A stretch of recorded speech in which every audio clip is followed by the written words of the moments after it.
ఆహ్వానించండి.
మధ్య దగ్గర రావే ఒక్క సెకండ్ నీ సీట్లోకి వచ్చి అంతే ఇంకొంచెం ఇట్రా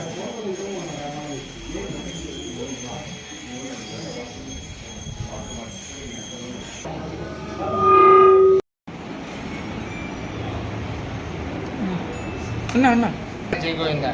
శ్రీ లక్ష్మీ గోదా సమేత శ్రీ వెంకటేశ్వర స్వామి దేవస్థానంకు మొదలకూరు వాస్తువులైన మలిశెట్టి శివశంకర్ గారు, శ్రీమతి లావణ్య గారు, వాళ్ళ అమ్మగారు జయంతి గారు, జయమ్మ గారు స్వామివారికి మొత్తం నగలు కానీ, లక్ష్మీ అమ్మవారికి, గోదా అమ్మవారికి మొత్తం కూడా నగలు ఇవ్వటం, ఈరోజు 6.5 లక్షల రూపాయలు పెట్టి ఇవ్వటం దేవస్థానం కృతజ్ఞతలు తెలియజేస్తున్నాం. మలిశెట్టి శివశంకర్ గారికి వాట్సాప్లో ఏదైనా నగలు కావాలి ఏదైనా ఒకటి ఇవ్వమని చెప్పడం జరిగింది. కానీ ఆయన స్వయంగా ఫోన్ చేసి నేను 6.5 లక్షలు నేనే ఇస్తాను కట్టడం జరిగింది. శివశంకర్ గారు స్వయంగా ఫోన్ చేసి 6.5 లక్షలు నేనే ఇస్తాను, ఎవరిని ఇద్దని చెప్పాడు.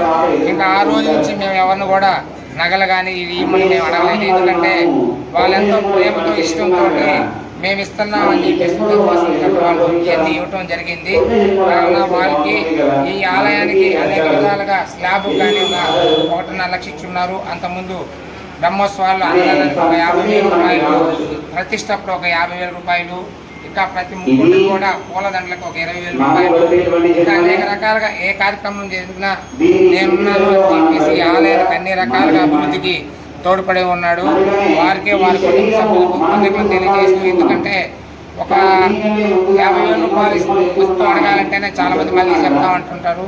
అటువంటి స్వయంగా ఆయన స్వయంగా చెప్పడం ఈ ఆలయం మేము చేసుకున్న అదృష్టం. ఈ రోజు నుంచి భక్తులందరూ కూడా నిజరూప దర్శనం అవుతుంది. ఈ రోజు సాయంత్రం నుంచి బ్రహ్మోత్సవాల్లో స్వామివారు అందరూ కూడా కనువిందుగా ఈ స్వామివారు కానీ అమ్మవారు కానీ కనబడతారు.